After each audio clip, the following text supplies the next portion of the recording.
صباحك منعش مع هطول الأمطار، صباحك سكر زيادة.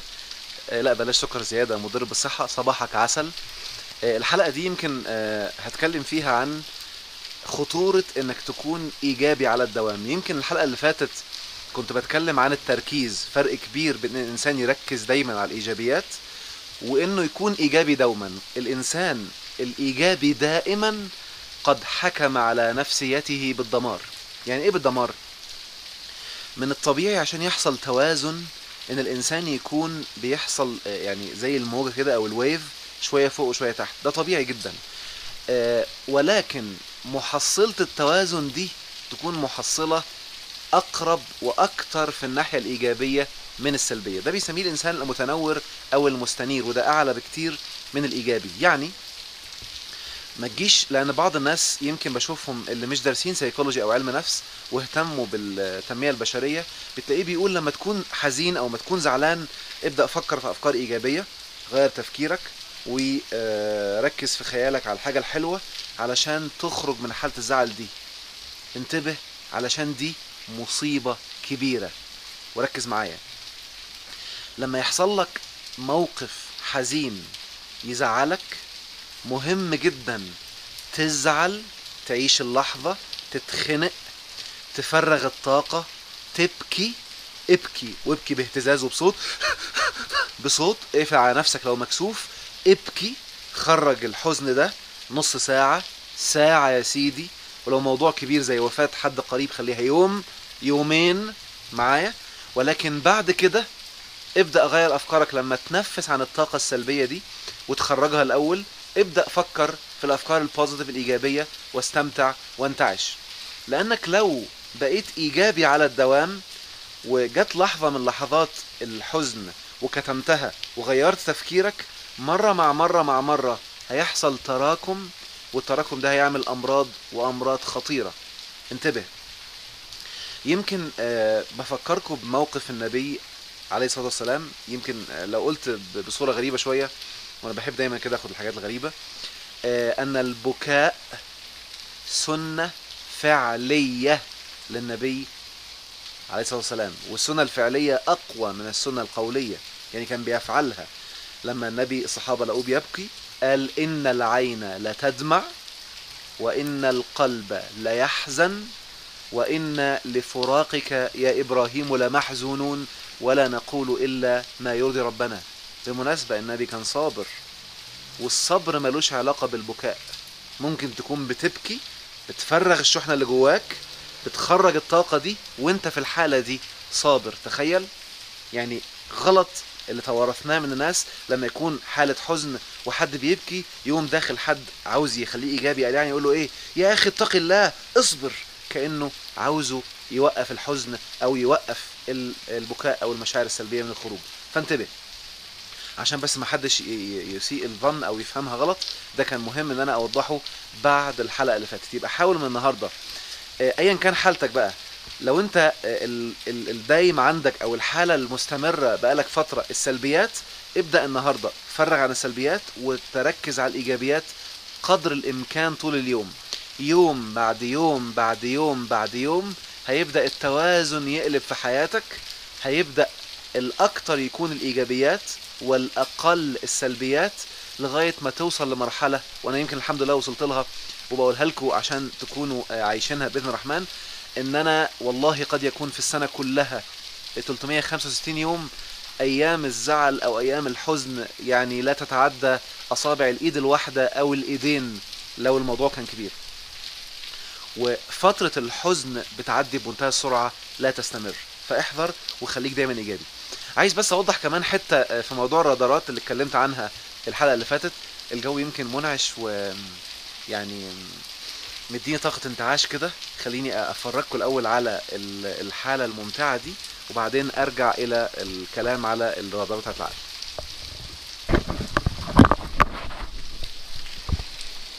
انتعاش رائع. يعني كل لحظة بتفرج فيها على المنظر ده بحب البلد دي قوي. ويعني سبحان الله الشمس وهي طالعة منظر جميل ممتع بس متعة مختلفة. والبرد هو نازل والمطر هو نازل، برضه منظر منعش وممتع، متعة مختلفة. يعني على النقيضين متعة. سبحانك يا رب، بهجة، متعة، واستمتاع. خد نفس عميق. تخيل نفسك، انا بيني وبينكم ساعات بحب اعملها بس عشان عندي ميعاد بعد شوية مش هعرف اعملها.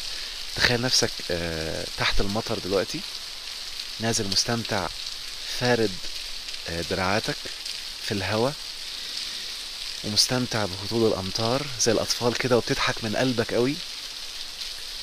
والمطر نازل بينظف كل الطاقة السلبية المتراكمة، وبينعشك، وبيضفي على حياتك بهجة وانتعاش واستمتاع دائم يا رب العالمين.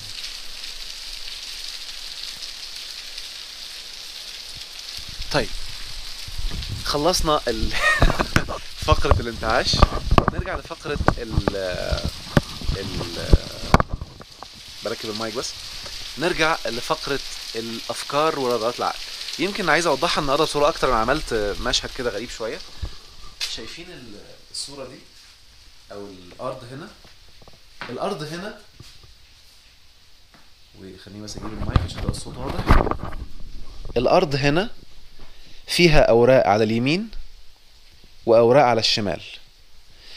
لو قلت لكم ان دي صورة مبسطة للقدر، القدر هو كل المواقف ونتائجها. يعني لو عملت ايجابي يبقى نتائجه ايجابي، لو عملت سلبي يبقى نتائجه سلبي، وكله مكتوب. كله مكتوب، وده معنى كلمة مكتوب. يعني خلي بالكم، عشان في ناس للأسف في موروثنا الجميل بيسيئوا فهم الحديث النبوي. يكتب شقي أو سعيد، يفكروها مكتوب يا إما سعيد يا إما شقي. لا، يكتب شقي أو سعيد، الاتنين مكتوبين. يعني الاتنين مكتوبين كده. كل انسان اول ما يتولد بيتكتب البرامج اللي لو عملها يكون سعيد، او البرامج اللي لو عملها يكون تعيس، وانت اللي بتختار. وده شكل الطريق اللي في الواقع بالظبط. يمكن بشرحه بالتفصيل في كورس اسمه اختراق المجال الطاقي، ده المستوى الثالث، لان انا عامل الكورسات في شكل منهجي كده. يعني ايه اختراق المجال الطاقي؟ ان في مجالات في الكون ايجابية، فكل اللي عليها والافكار والمواقف والظروف ايجابية، وفي مجالات في الكون سلبية وكل المواقف والظروف اللي هي بتكون فيها سلبية. يعني انتبه كده، لو واحد ظالم ولا واحد بيأذي هيكون على المدار الإيجابي ولا على المدار السلبي؟ يا سلام عليك. يعني لو انت على المدار الإيجابي، والله الذي لا إله إلا هو، لا يمكن شخص ظالم على المدار السلبي يعرف يضرك، لأنك في مدار وهو في مدار تاني. يا أيها الذين آمنوا عليكم أنفسكم لا يضركم من ضل إذا اهتديتم. وده المعنى من وجهة نظري اللي أنا فهمه أو فهمي للآية دي. وبالتالي مستحيل حد يكون في مدار سلبي يعرف يضرك. هشرح بقى شوية كمان معلومات بسيطة كده عن سر الإنسان في الحياة. هدي مثال. لو زوجة مثلا، يمكن اديت مثال المرة اللي فاتت على حاجات تانية. لو زوجة النهاردة بتتعامل مع جوزها، خليني أعمل كده وأعمل كده. شايفيني كويس؟ لو زوجة النهاردة بتتعامل مع جوزها وفي موقف هي اتحطت فيه، وبدأت تركز على سلبيات جوزها. سلبيات يعني الرادار هيلف شمال، وبالتالي هتبدأ الأفكار اللي هتجيلها أفكار شمال. اتجسسي عليه. ده ايه الراجل الغبي ده؟ ربنا يكون في عوني، اديني صبرة، ده راجل جبلة. الطلاق احسن وارتاحي. يعني هناخدها من الدنيا ومن جوزي ومن كل اللي حواليا، وهكذا. وهتلاقي كل الافكار اللي بدأت تقتنع بيها وتجيلها افكار سلبية تلخبط حياتها. طيب لو بتفكر ايجابي، وبعد فترة زي ما قلنا الحلقة اللي فاتت الرادار لف يمين، ممكن تكوني مزعلاه فحاولي تصلحيه. اكيد هو عنده سلبيات وعنده ايجابيات، ركزي على الايجابيات واشكريه، هتبدأ تزيد. ولما الايجابيات تزيد هتبدأ تختفي السلبيات. اوعي تتجسسي، التجسس حرام. التجسس بيخلي الانسان يتألم ويبقى عنده نار وبياخد جزائها فورا في الدنيا. سيبي ربك يحاسبه وركزي انت بس على اللي انت بتعمليه. اوعي تسقطي في الاختبار. ان جوزك يعاملك سلبي ده اختبار من ربنا وانت السبب فيه طبعا. فدلوقتي وري ربنا انك هتتعاملي كويس عشان تعيشي سعيدة، وملكيش دعوة هو بيعمل ايه. كل واحد هيتحاسب لوحده يوم القيامة. افكار ايجابية صدقوني بعد فترة هتلاقي حياتها الزوجية اصبحت مرتاحة وسعيدة، وهيبدأ التعامل يتغير. لان في هنا فكرة مهمة هتبدأ تيجي: ادفع بالتي هي احسن فاذا الذي بينك وبينه عداوة كأنه ولي حميم. لو رادارها شمال هتجيلها فكرة موروثة بتقول خير تعمل شر تلقى، وبالتالي او فكرة تقول لها ايوه اوعي تسامحي، اوعي تفوتي لا يركبك ويدلدل رجليه، والكلام اللي بيتقال في الميديا. مثال تاني: لو طالب مثلا عنده مذاكرة، وعايز اقول لك هنا حتة مهمة قوي. منهج معلش. لو طالب قصدي كل انسان عنده عبقرية وعنده ابداع وعنده ذكاء رائع جدا. هذا الذكاء بيتفجر باتجاه رادارك.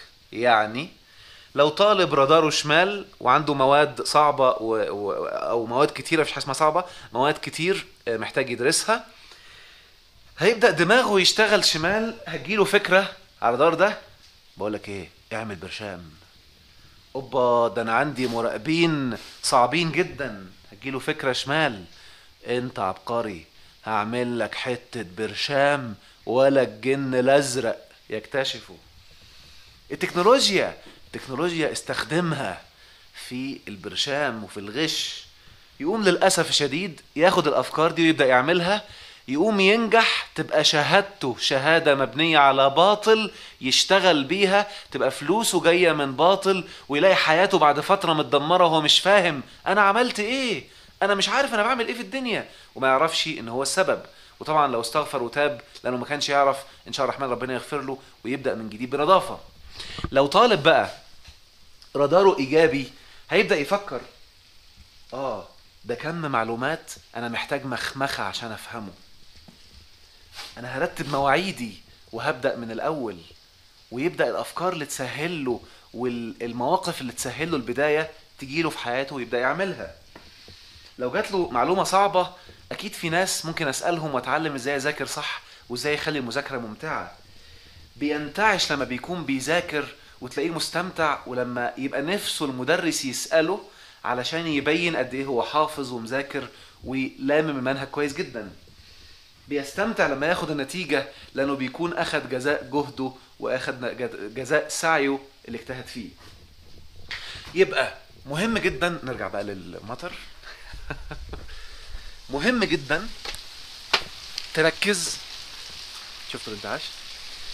مهم جدا تركز انك تكون متوازن.